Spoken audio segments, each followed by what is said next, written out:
Olá, seja muito bem-vindo ao Rumo Certo. No programa de hoje, nós vamos falar de tradição, de inovação e de estratégia também nos negócios. E isso com base numa das marcas mais conhecidas no Brasil, a maior empresa de brinquedos da América Latina. Seus produtos marcaram, sem dúvida, dezenas de gerações. Tem 86 anos no mercado. Tenho o prazer de receber aqui nos estúdios do canal Empreender o senhor Carlos Tilquian, presidente da Brinquedos Estrela. Doutor Carlos, um prazer enorme recebê-lo aqui. Seja muito bem-vindo. Muito obrigado, prazer estar com você aqui. Muito bem, doutor Carlos, eu queria falar da Estrela. Estrela tem 86 anos, como a gente disse, mas talvez de uma história mais recente a partir da sua chegada de 96 para cá. Que você me conte um pouquinho como é que se deu essa transição, a sua chegada, que era um momento, se diz, delicado, talvez na empresa, e qual foi a sua visão do negócio nesse momento, a ponto de manter a Estrela como é hoje, que é uma marca que eu diria quase que de coração no Brasil, né? Como é que se deu isso? Na verdade, o mercado de brinquedos era proibido importação até o final dos anos 80. Então foi o grande momento da indústria nacional, em especial da Estrela, que tinha dentro dela não só a sua linha própria de brinquedos, mas ela representava as maiores empresas do mundo. E aí, de repente, com o Plano Collor, aquela abertura de mercado não planejada, começou no início dos anos 90, 91, a entrada de brinquedos chineses sem nenhum tipo de controle de qualidade, de metro, porque os portos também não estavam preparados para aquela avalanche de produtos importados que vieram também subsidiários por um câmbio muito vantajoso para a importação. Então, naquele momento, eu diria que a indústria brasileira de brinquedos sofreu muito. Infelizmente, muitas empresas fecharam, muitos postos de trabalho foram perdidos e a Estrela, embora líder de mercado absoluta, também sentiu todo esse processo. Então, ela entrou no processo de reestruturação.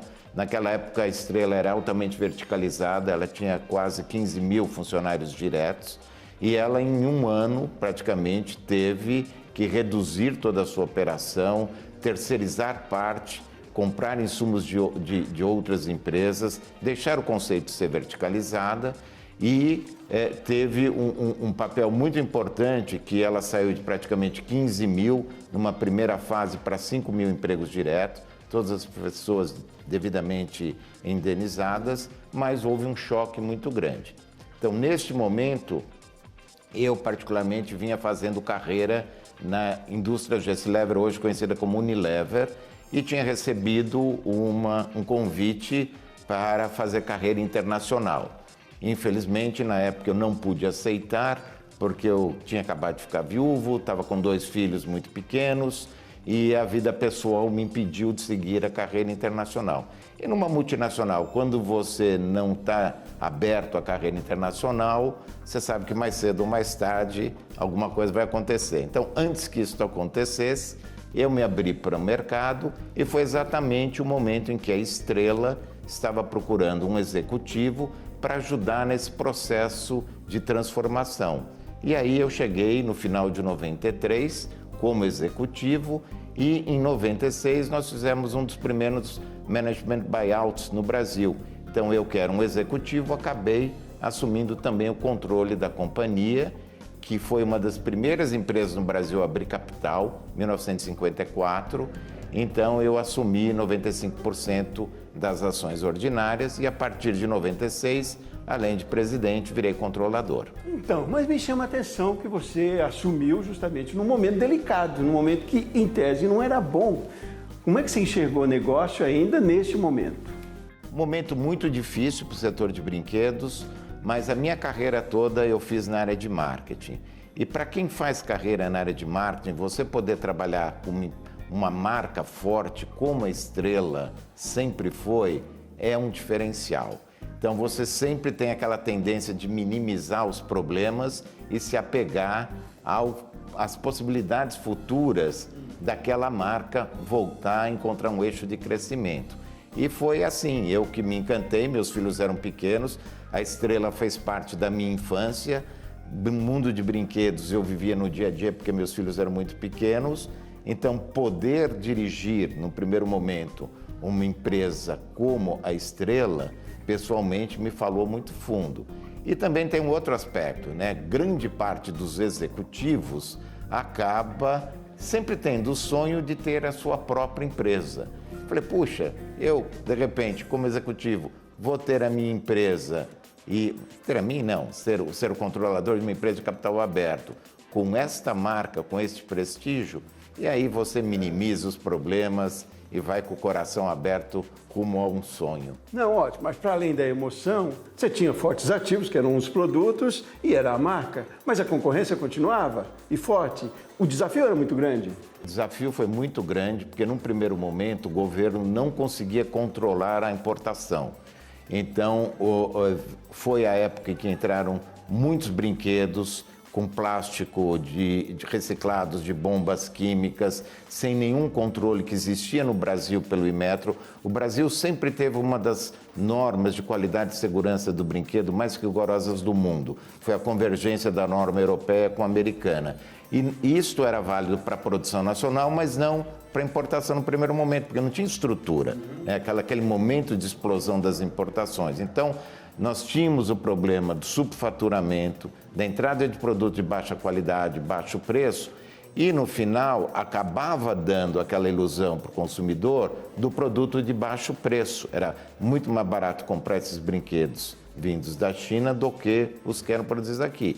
E aí houve um impacto muito grande. Então, não restava outra alternativa para nós, senão tornar o modelo totalmente diferente, ou seja, deixar de ser uma empresa calcada na sua estrutura forte industrial para gradativamente virar uma empresa comercial, fazendo com que a China deixasse de ser um risco estratégico e ser uma vantagem competitiva também.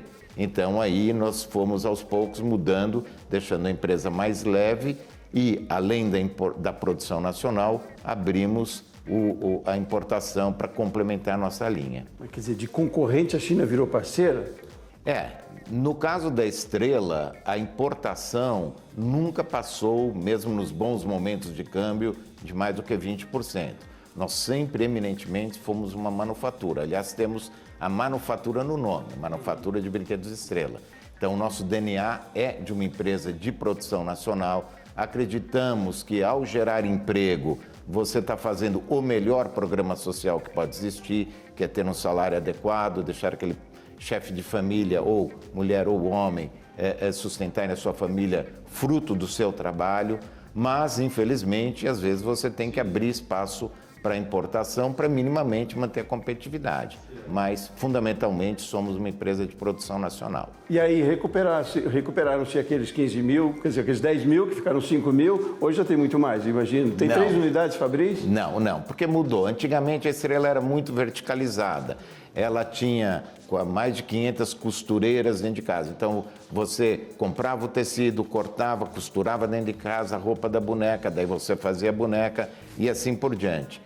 Quando nós mudamos para deixar a empresa mais leve, então nós começamos a comprar produtos e serviços de outras empresas para poder ter um custo fixo mais baixo e ser competitivo com esses produtos importados que chegavam aqui. Hoje tem quantas unidades? Hoje nós temos 1.200 funcionários diretos. Certo. E 3 unidades? Em 3 unidades. De produção. Interior de São Paulo, interior de Minas e interior de Sergipe. 80% então produção nacional? Hoje 90%. 90%. Porque o que acontece? O brinquedo, ele sempre requer novidade. A gente lida com criança quer novidade.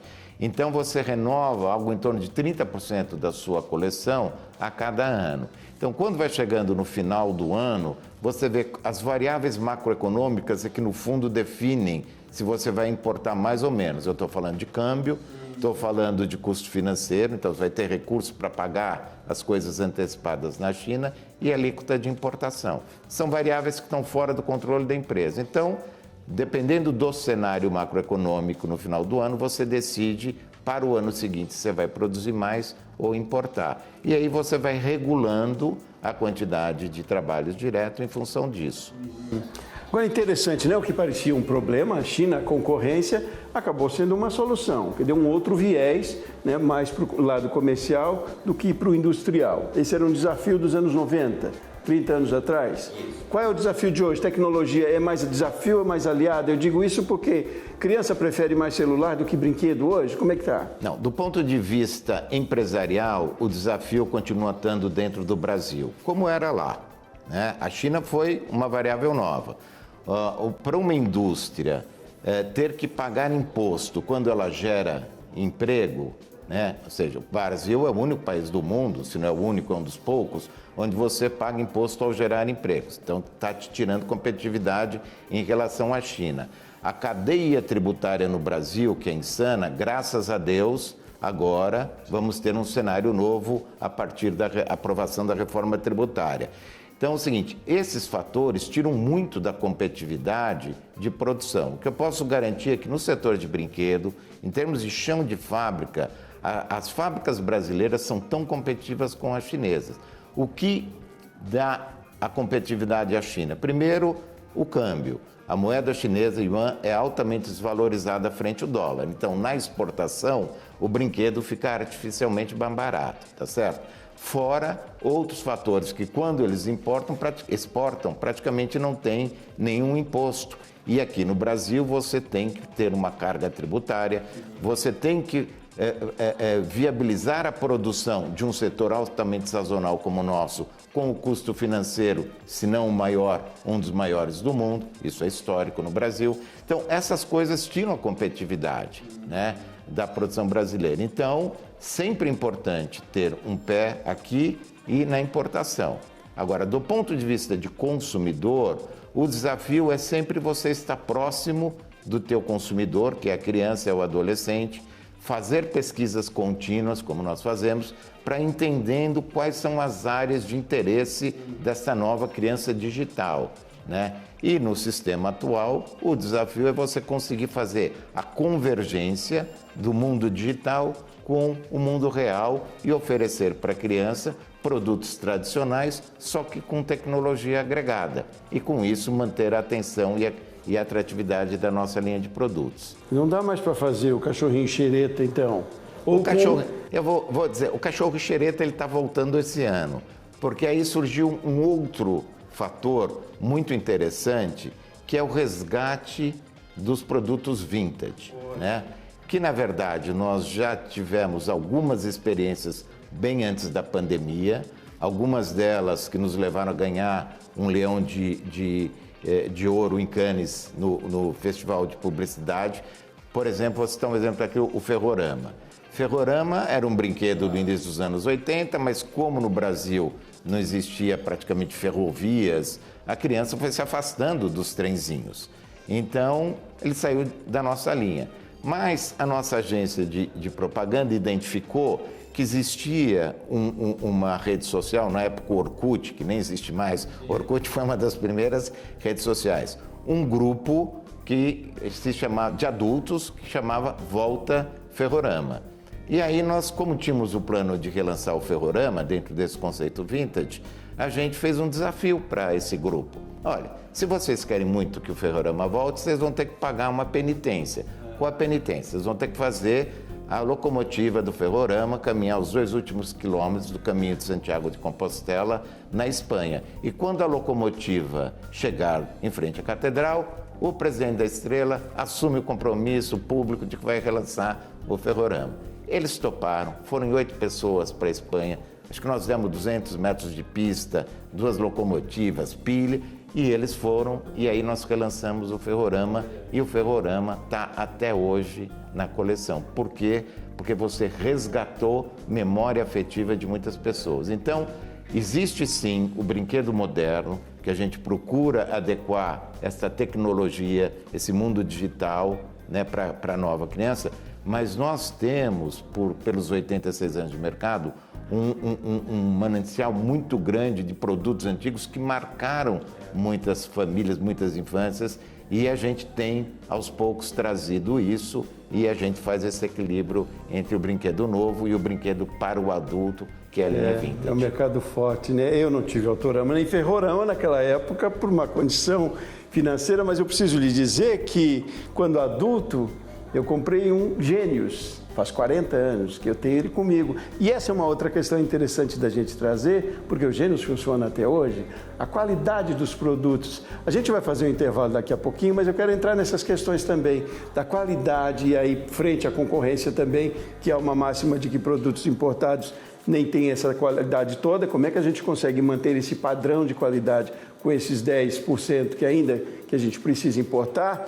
E também de estratégias de inovação. Você fala de que precisamos renovar a frota quase, né, talvez dos mesmos produtos, como é o caso do Banco Imobiliário, né, introduzir uma maquininha, por exemplo. Quero falar da inovação nesse sentido. Tem que estar sempre pensando numa ideia nova, né? Exato. É mais ou menos essa máxima hoje. Isso, tem que sempre estar próximo da criança, ver as áreas de interesse e, acima de tudo, estar oferecendo conceitos novos, brinquedos novos, para que você mantenha essa criança que hoje é altamente digital, com interesse para os nossos produtos. Maravilha. E aí, tecnologia não entra como um empecilho, um problema. Na verdade, ela auxilia, né? Exato. A tecnologia, ela auxilia. Hoje nós temos muitos produtos que têm QR Code, desde um produto pré-escolar, onde a mãe pode pegar o seu celular e tem uma pediatra ou uma psicóloga dizendo o que aquele produto ajuda no desenvolvimento da criança. Nós temos o Banco Imobiliário agora com realidade aumentada. Enfim, o detetive que você cadastra um celular e ele toca no meio do jogo para dar dicas sobre a cena do crime. Então, esta tecnologia nós já incorporamos na nossa linha de produto. Não, vamos falar um pouquinho mais disso envolvendo a Estrela e quero saber um pouco mais do empresário Carlos Tilian, por essa visão sempre de inovação também e de estratégia de negócio mesmo para se manter à frente dos negócios. Mas vamos fazer um intervalo rapidinho, a gente volta já já.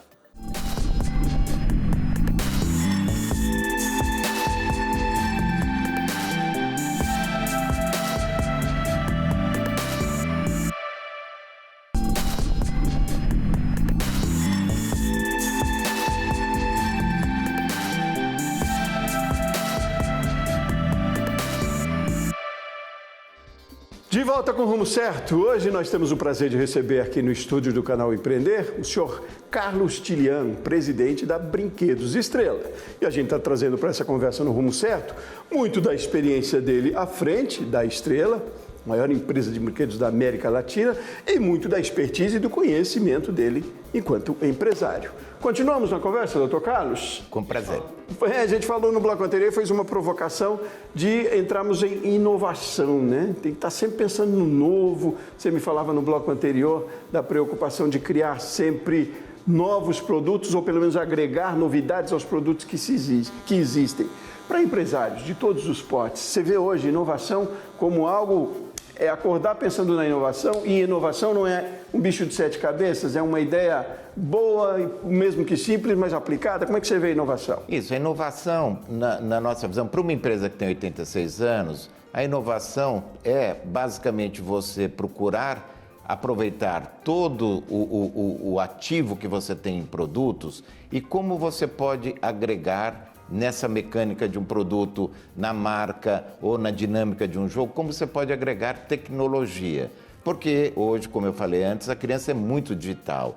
Então, se você também não oferece nada de tecnologia, interação na televisão ou num device eletrônico, ela vai perdendo interesse. Então, o que nós fizemos é sempre ter essa preocupação. Então, por exemplo, a Estrela, ela tem o produto, o jogo mais vendido no Brasil, está no mercado há mais de 50 anos, que é o Banco Imobiliário.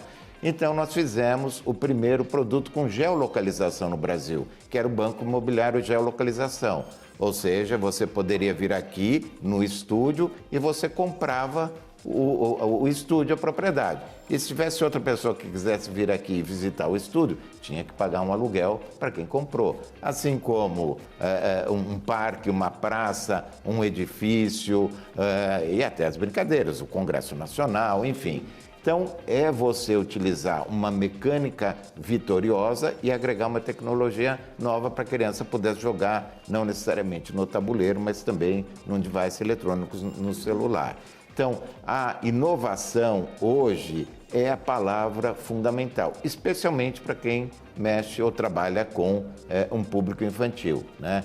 Então, não é à toa que você vê os milhões e milhões e milhões de dólares que existem no mundo para startup.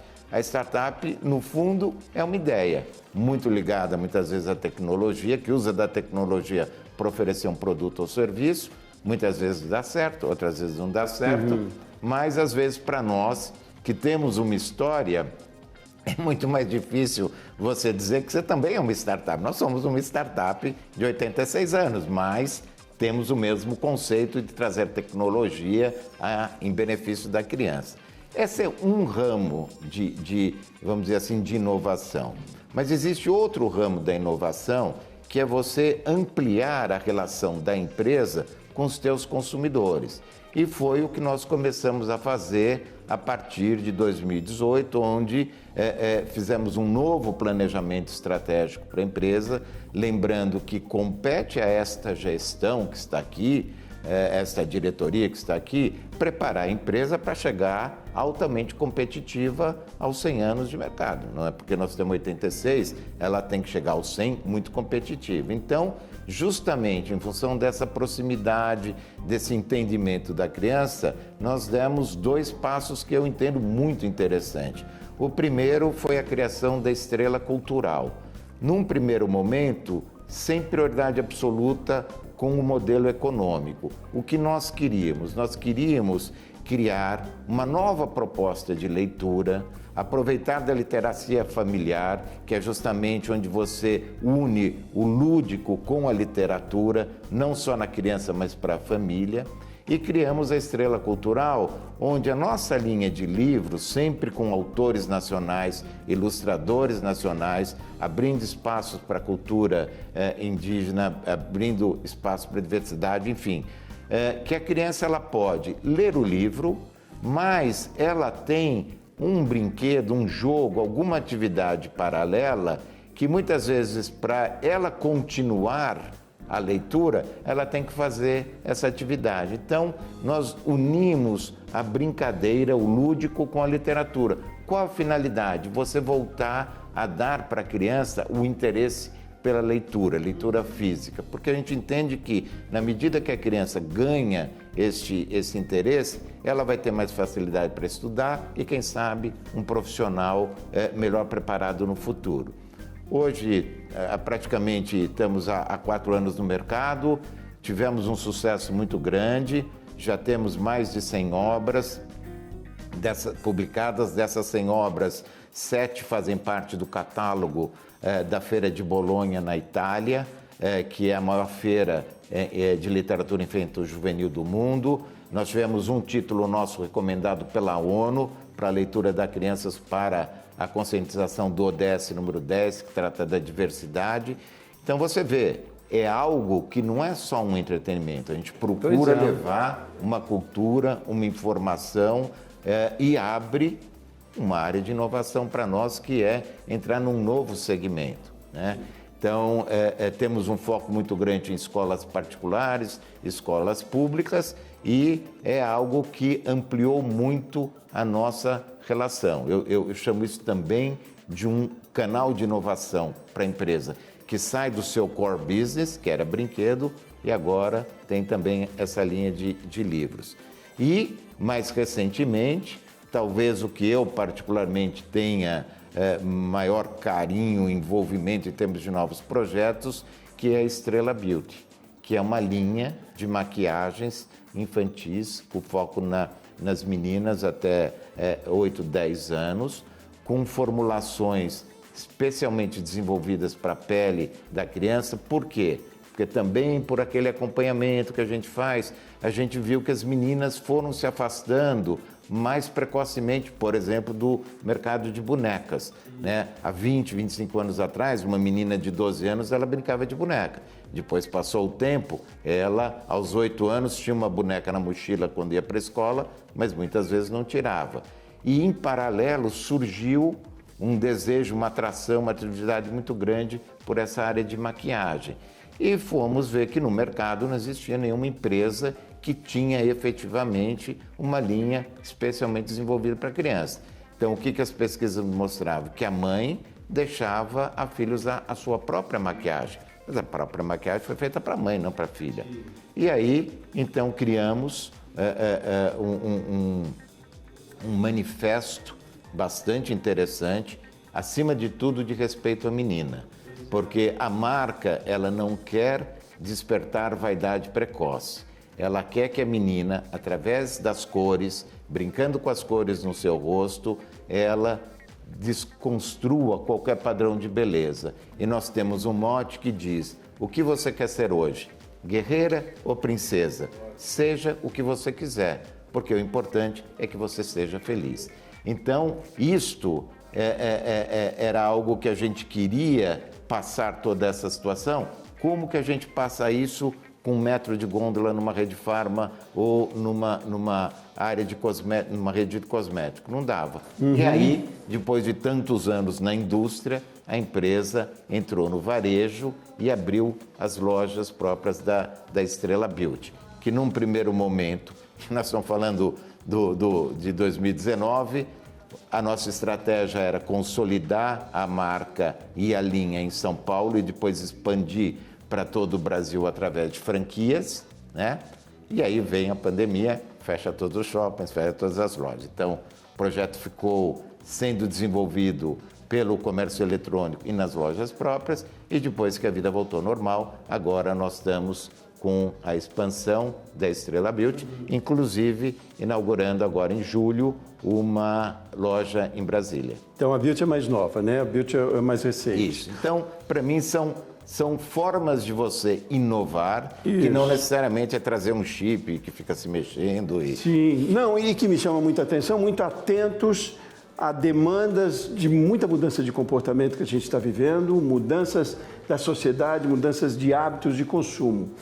Essa é uma outra máxima, ficar atento a essas percepções do que o consumidor ou do que a sociedade também está aspirando. A gente está trazendo aí para a inclusão, de certa forma, a gente está trazendo para reforço da educação com Estrela Cultural e também nessa linha de sustentabilidade. Engloba tudo isso, essa preocupação, além de oferecer um brinquedo, entretenimento e de ter uma receita, que sendo pragmático é o principal talvez da empresa, mas esses ativos que a gente não consegue tatear, eles são muito mais importantes. Eu digo isso, empresários de todos os portes devem ter essa visão aberta para isso. O lucro no bolso, ele chega dessa outra maneira também?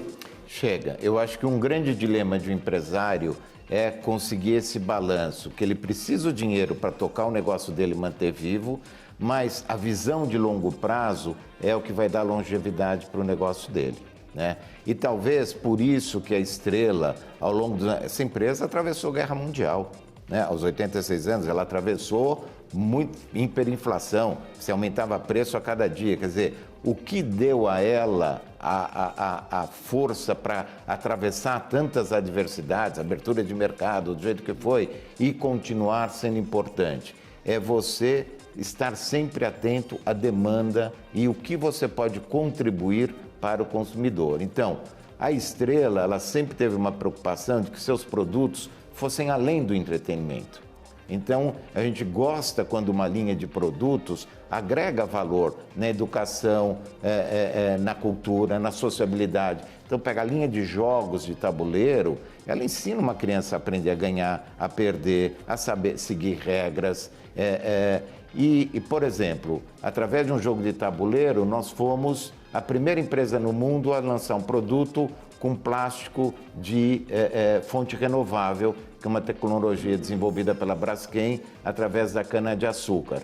E, para não lançar um produto sem nenhuma sintonia com isso, nós fizemos o Banco Imobiliário Sustentável, porque daí você usava o plástico da cana-de-açúcar, fonte renovável, você, ao invés de transacionar as propriedades com dinheiro, transacionava com crédito de carbono. Era a oportunidade de você estar explicando para uma criança o que é não só a importância do meio ambiente, mas o que é um crédito de carbono. Então, você entreter e contribuir para a evolução, educação e desenvolvimento da criança é o que dão a longevidade para a empresa. Então, é claro que isso tem que ser adaptado a cada ramo de negócio, né? Mas nunca deixe de olhar para frente com dinheiro no bolso para você chegar no amanhã. Mas não pode só pensar no amanhã, porque se você pensar só no amanhã, corre o risco de surgir um concorrente com uma linha de produto semelhante à sua, com alguma coisa diferente, inovadora, e aí recuperar o terreno é muito mais difícil. Então, este balanço entre sobreviver no curto prazo e ter um olhar para o futuro é um grande desafio empresarial. É um compromisso social que o empresário tem que ter, né? Direto, né? Mas o que é a questão econômica ali e a sustentabilidade da empresa e torná-la perene, como é a Estrela, talvez o melhor exemplo de perenidade seja a Estrela pela sua vida tão longeva, mas é esse compromisso social que se torna um ativo forte, importantíssimo, né? E isso, é lógico, a gente está trazendo para o brinquedo, que tem um forte apelo emocional, marcou gerações, né? Se a gente perguntar para cada um aqui na nossa redação, que está cheia, todo mundo tem uma história com Estrela. Se não teve um brinquedo Estrela, conheceu alguém que teve, brincou de alguma maneira, né? Então isso é muito forte, mas também não é limitador que seja um outro segmento que não tenha esse fator emocional, né? Eu posso ter uma padaria, um salão de beleza, mas se tiver essas estratégias, você vê essas estratégias como os ativos talvez mais importantes hoje, né? A gente tem falado muito aqui no Rumo Certo sobre propósito de marcas, né? Que vai além dos valores lá dos anos 80, que se colocava na entrada do escritório, valor, missão das empresas, bonito.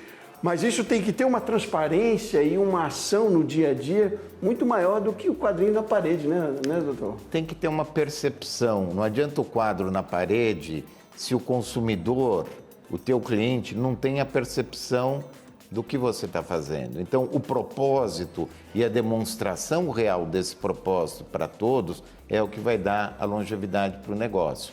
E é o que você falou, você citou um caso para mim típico aqui no Brasil. Se você pegar o que era uma padaria 30 anos atrás, ela fazia pãozinho quentinho, todo mundo ia comprar. Hoje, muitas padarias se transformaram em restaurantes. Eles servem café da manhã, servem almoço, já tem refeições e tem o pão. O pão passou a ser um dos subprodutos do negócio novo, o que exige um novo olhar do empreendedor, gerenciador, que tipo de produto eu vou ter. Então, qualquer ramo de negócio, ele permite que você vá além do dia a dia.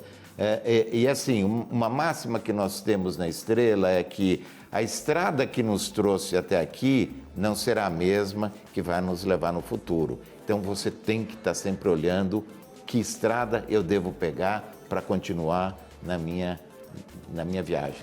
Essa abertura, né?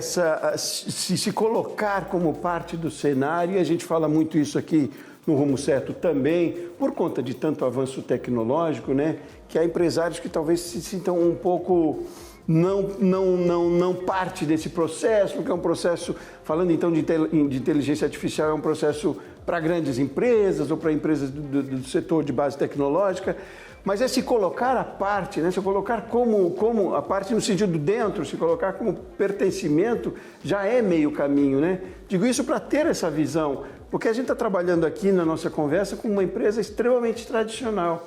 E eu tenho ouvido de alguns especialistas que nas empresas mais tradicionais há uma dificuldade maior de entender a necessidade de mudança de hábitos, de comportamento, de gestão de pessoas. Inclusive, a gente vive numa geração diferente de tempos da nossa geração, talvez, que buscava carreira, enfim. Mas essa abertura para o mercado, em todos os sentidos, não só na base, né, principalmente, aliás, no topo, nos gestores, é que talvez seja um meio caminho andado. É difícil, não, para empresas mais tradicionais terem essa abertura, não é não? É difícil para a empresa mais tradicional, porque ela sempre tem o passado como um ativo e uma referência. Então, muitas vezes, dá uma certa insegurança você abrir mão de um caminho que veio bem até agora para você escolher outra rota. Só que hoje, você estar a par de muitas tecnologias que existem no mundo e ver como isto pode ser adaptado ao seu negócio é muito importante. É o que você falou. Eu não preciso desenvolver a tecnologia, mas eu preciso entender que eu posso fazer parte, me apoderar dessa tecnologia. Então, por exemplo, não fomos nós que desenvolvemos tintas que mudam de cor. Ora, mas eu posso ter um brinquedo que, quando exposto ao sol, ele muda de cor. Então, eu estou dando uma atratividade, um play velho para a criança diferente. Não fomos nós que criamos um chip com reconhecimento de voz, mas eu posso ter um carrinho tradicional com aquele chip e que a criança fala, vira para a direita, vira para a esquerda. Isso nós temos. Então, assim, a gente não pode ficar esperando que a nossa empresa seja a grande criadora de tudo, de inovação. Não, mas eu preciso ter esse sentimento de pertencimento que você falou, de poder olhar o que tem no mundo. Antigamente era mais difícil, né? Hoje, com a internet, você sabe, hoje uma criança sabe o que está acontecendo nos Estados Unidos, na Europa, no Oriente Médio, praticamente online. Nós também. Você sabe quais são as novas tecnologias, você vê uma reportagem, você vê um podcast aqui. Então, traga isto para o seu negócio. Traga esse pertencimento. Veja como coisas que existem em outros segmentos podem ser incorporados ao seu para que você se diferencie. Você não precisa saber de tudo, mas precisa saber que alguém pode fazer, né? Isso. É saber delegar também, né? Uma questão de gestão aí nesse sentido. E outra, que time que está ganhando, se mexe sim também, se for preciso, né? Se tem a máxima que o time está ganhando, não se mexe. Não, mexe se for preciso. Você é um exemplo disso. Vamos fazer mais um rápido intervalinho. Eu quero voltar naquela questão da qualidade, lá puxar para os gênios de novo, tem uma questão afetiva, e falar da qualidade. Como é que você trabalha com qualidade hoje nos produtos, enquanto a gente tem um mercado global e que, enfim, tem que manter um padrão de qualidade numa empresa tradicional como é a Estrela, por exemplo. Mas vamos fazer mais um intervalo, a gente volta na sequência.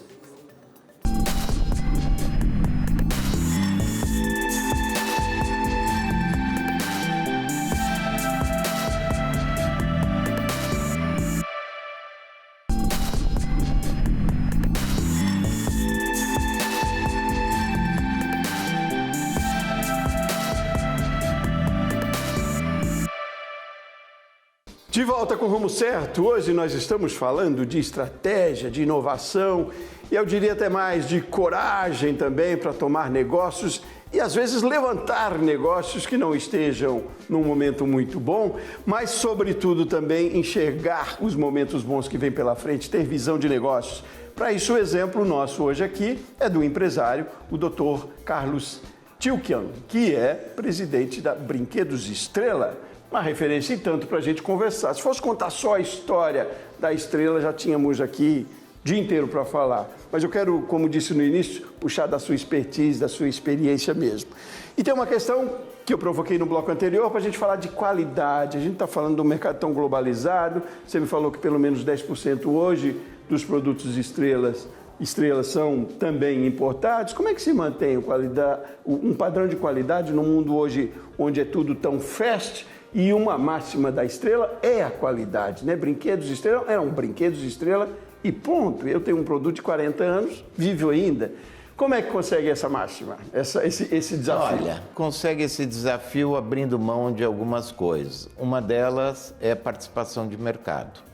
Então, se você não tiver disposto a abrir mão de faturamento, de volume, porque você não tem o preço ideal, porque a qualidade do seu produto é mais fraca, no nosso caso, a gente prefere perder. E é isso que tem dado longevidade para a nossa empresa. Então, nós concorremos num mercado altamente competitivo. Infelizmente, você tem um país que concentra praticamente 70% da produção mundial de brinquedos, que historicamente foi incentivada a um processo de cópia, que ganhou participação no mercado mundial, reduzindo qualidade para reduzir preço, só que a gente tem uma máxima, nós trabalhamos com criança. né?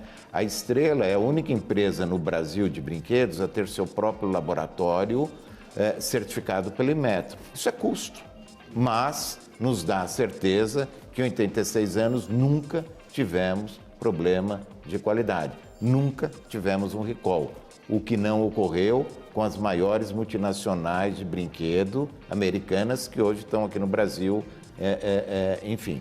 Por quê? Porque muitas vezes não, porque praticamente só produzem na Ásia, não produzem mais nos Estados Unidos. Então, eu acho que assim, é um dilema, é óbvio que você sempre procura fazer investimentos para ter a melhor injetora, para ter o melhor fluxo de produção, contar com o desenvolvimento também do seu fornecedor para que ele consiga reduzir o custo mantendo a qualidade, mas tem alguma coisa que a gente não abre mão, que é qualidade, né? Não abrimos mão da qualidade, o que significa que muitas vezes o seu produto é um pouco mais caro, mas é uma ilusão, né? Porque muitas vezes você tem brinquedos, principalmente importados, que quando caem, deixam ponta que pode machucar a criança ou quebram depois de uma semana que a criança está brincando. Então, aquela primeira ilusão de que o produto é mais barato acaba se tornando um problema. Então, para nós, qualidade, a gente não abre mão, não abre mão. Preço não é competitividade, então? Preço é competitividade.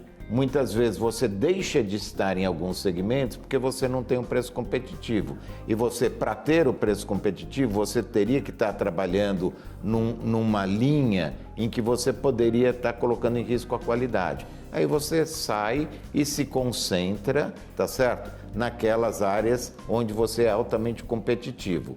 Como que você complementa a linha? Aí importando, mas importando de empresas, tá certo? Porque também lá na Ásia a coisa mudou. Há 30 anos atrás, 25 anos atrás, você tinha um padrão de qualidade. Hoje, também lá as coisas mudaram. Você vê que praticamente todas as empresas de tecnologia hoje costumam produzir lá.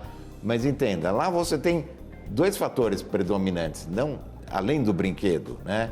Que são a massa crítica, o que dá uma redução de custo inerente para qualquer tipo de produto industrial que você faça, e também o câmbio, né? Na medida que você tiver uma mexida estrutural no câmbio do yuan em relação ao dólar, grande parte desse custo barato desses produtos vai embora, né? Então, eu acho que preço é um problema, né? Infelizmente, no Brasil, você ainda tem uma parcela importante de sonegação na importação, no subfaturamento. Isso é um trabalho que a nossa associação, a Brinque, faz próximo ao governo, Receita Federal, Polícia Federal, mas todo mundo sabe como é difícil controlar esse mercado paralelo.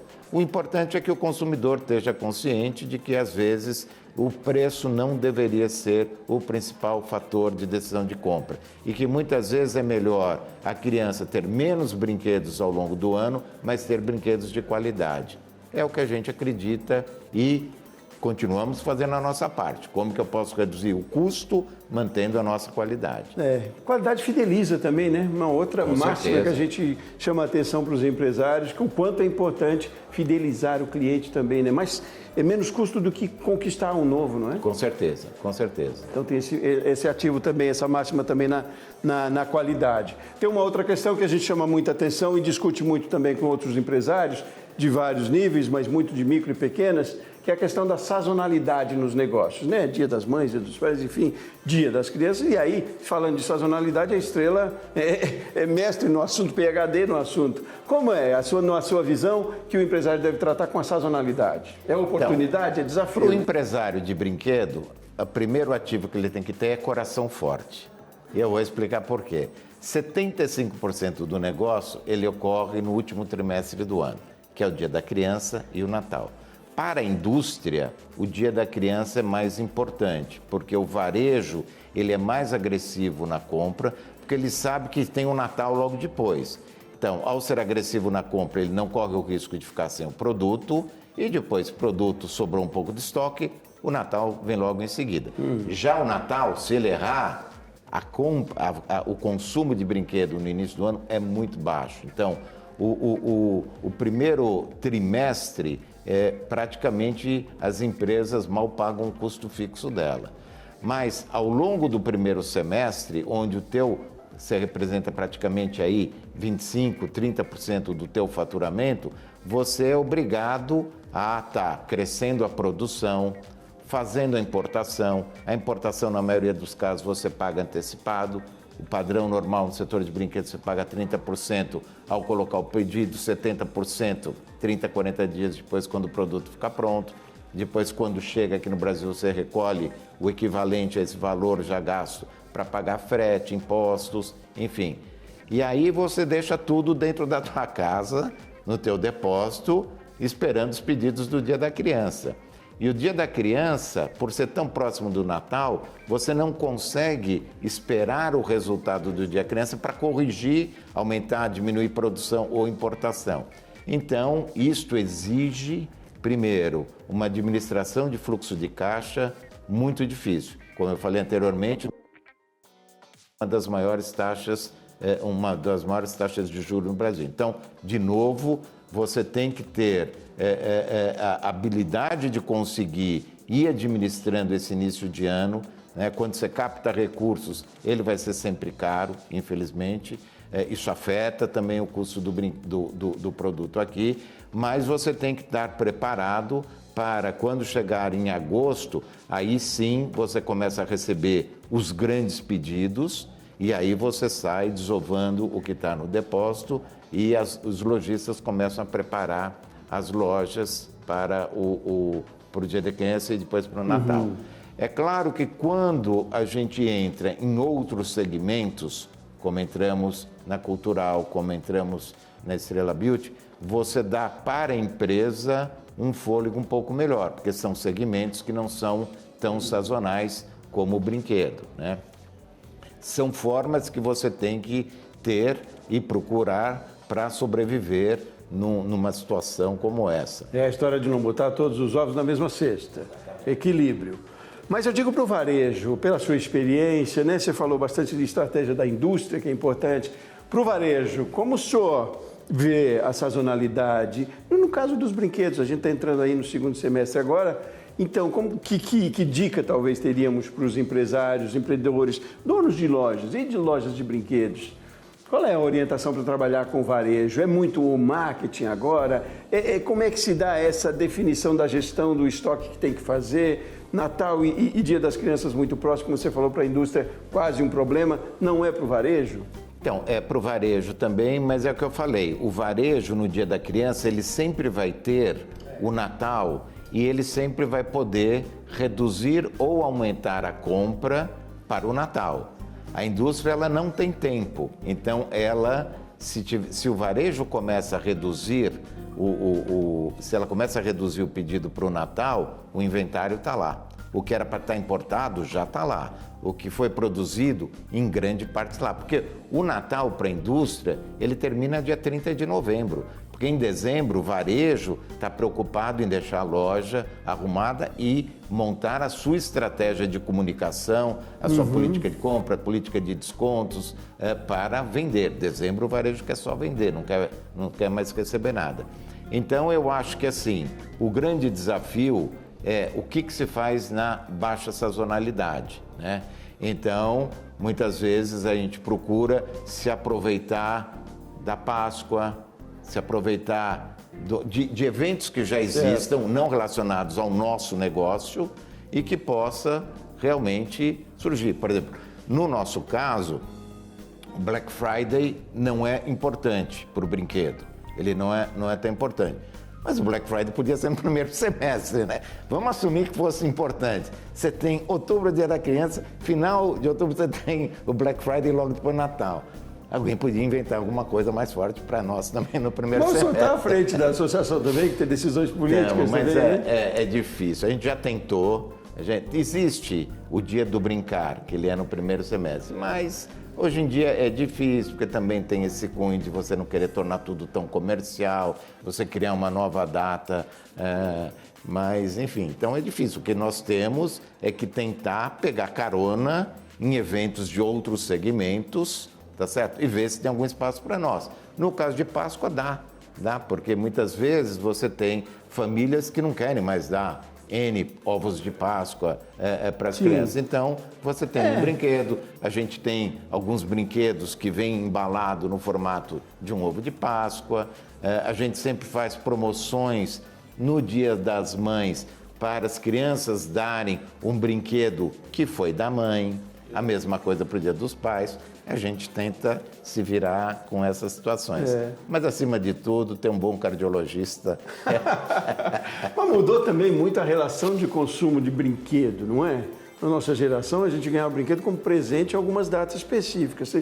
Também, como é que eu diria, pulverizou, mas essas datas, não há mais datas quase, né? É claro, considerando para quem pode, enfim, dar presente para os seus filhos. A gente tem que pensar ainda que grande parte do país não tem acesso a brinquedos, não tem acesso à tecnologia e, quiçá, a gente consiga ampliar muito mais isso. Mas ainda assim mudou essa relação também de compra e presente com brinquedo, né? Mudou. Se você fizer uma análise histórica, o brinquedo há 40, 50 anos atrás era proporcionalmente muito mais caro do que é hoje, né? Até porque, talvez, em função da abertura de mercado, a importação, competitividade, as indústrias também podem comprar insumos mais baratos, enfim. Então, a redução do preço médio, aliado a um aumento de poder aquisitivo historicamente que tem no país, faz com que hoje as crianças ganhem mais brinquedos do que há 15, 20 anos atrás.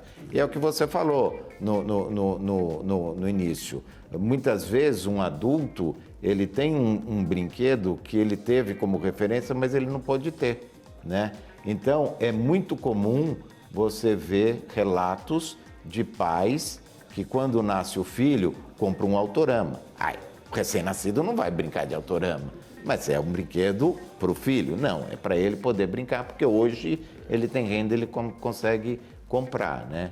Então, isto ajuda um pouco a redução do preço. Então, hoje você tem muito mais festas infantis, aniversários.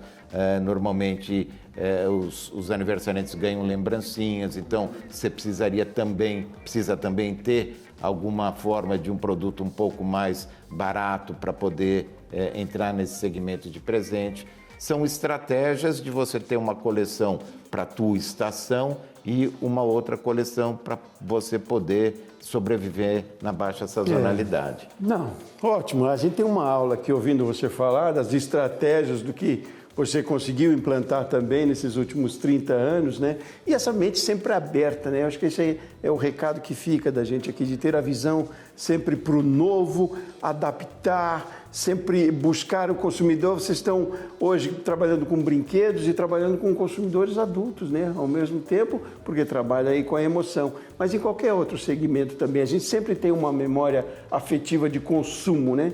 Seja de um calçado quando era criança, de um modelo, enfim. A gente está chegando no final e eu queria as suas considerações mesmo, quase como que uma orientação aqui, como uma palestra que você teve, falando para varejo agora, né? Para quem está lá na ponta, os nossos donos de lojas que vendem brinquedos Estrelas e outros brinquedos. Qual é a sua orientação nesse sentido, sintetizando essa nossa quase uma hora de conversa, de estratégia que os consumidores hoje, os empresários hoje devem ter, considerando toda essa nossa mudança de hábito, mudança de consumo, de tecnologia também? Então, eu acho que o varejo tem hoje um desafio muito grande, como a indústria teve no passado, que é achar este equilíbrio entre o comércio eletrônico e a loja física, né? Então, o que a gente sente é que existe um risco de um volume menor de consumidores entrando na loja física, porque parte deles acaba se beneficiando ou utilizando esse novo modelo que é a compra online. Então, eu acho que assim, o grande desafio é como eu consigo tocar o meu negócio com a loja física, como que eu faço alterações na loja física, no varejo física, para que ele seja cada vez mais ter uma experiência, uma vivência, né, e complementar o meu faturamento tendo algum tipo de... Eu posso comprar na internet, retiro na loja, que é o famoso 360, mas, acima de tudo, como que eu faço para o consumidor fisicamente entrar na loja? Então, é cada vez mais você pensar como que eu posso encantar o meu cliente quando ele estiver na loja. Que tipo de abordagem eu vou ter, que tipo de produto, qual a sensação, que experiência eu vou poder proporcionar para ele na loja física, que ele vai sempre ter vontade de voltar. Enfim, sempre lembrando que no mercado eletrônico existe uma competitividade de preço bastante grande. Então, esse eu acho que é o grande desafio do varejo hoje. Experiência é outra palavra do momento aqui, e a gente, tratando da empresa que a gente tratou hoje de referência e da sua expertise, a gente teve uma grande experiência aqui nessa conversa. Fico muito feliz pela sua presença aqui, muito obrigado pela sua disponibilidade, pelo seu tempo, pela sua gentileza de conversar com a gente aqui. Sei que a sua agenda é corrida, mas foi um prazer tê-lo aqui conosco. Muito obrigado pelo convite, foi um prazer muito grande.